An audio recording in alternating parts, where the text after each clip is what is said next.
Welcome. In Lesson 12, Evoking, we describe the third process in motivational interviewing. I'm your instructor, Nicholas Cohen.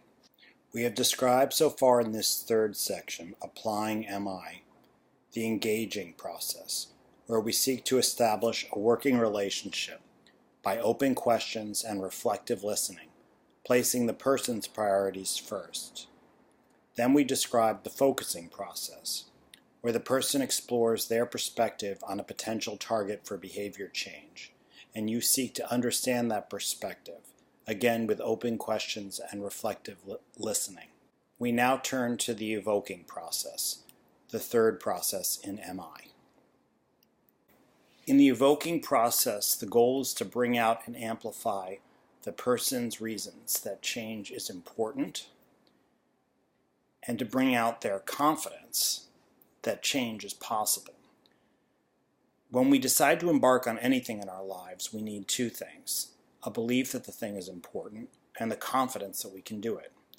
Without importance, we may be able to do something, but just not think it's worth it.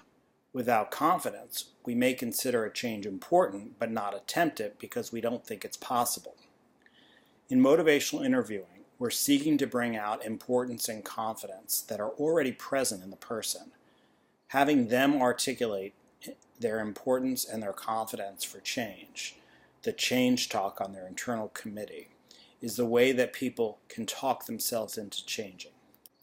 One commonly used technique for getting at importance and confidence is the importance and confidence rulers.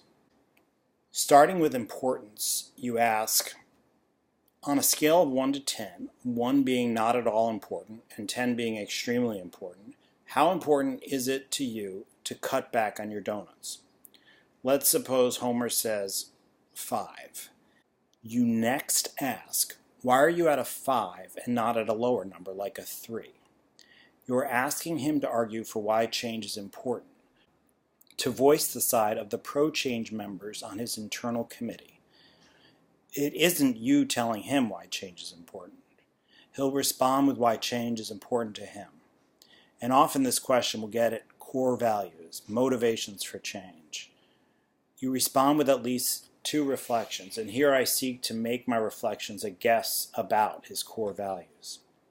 To bring up and increase confidence, ask, on a scale of 1 to 10, 1 being not at all confident and 10 being extremely confident, how confident are you that if you decide to cut back on eating donuts, you'd be successful?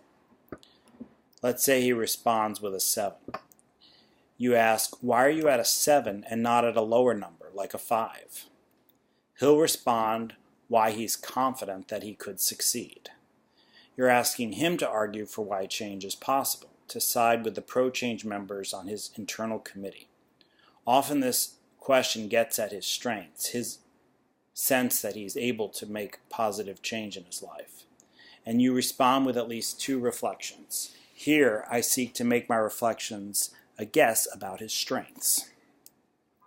Notice how in motivational interviewing, Homer is the one arguing for why change is important and why he's confident he'd be successful if he tried. It's not me, the interviewer, giving Homer reasons to change or arguing that he can do it. It's him making these arguments himself, talking himself into change. In the next lesson, we describe the transition to planning and the planning process, the fourth and final process in motivational interviewing.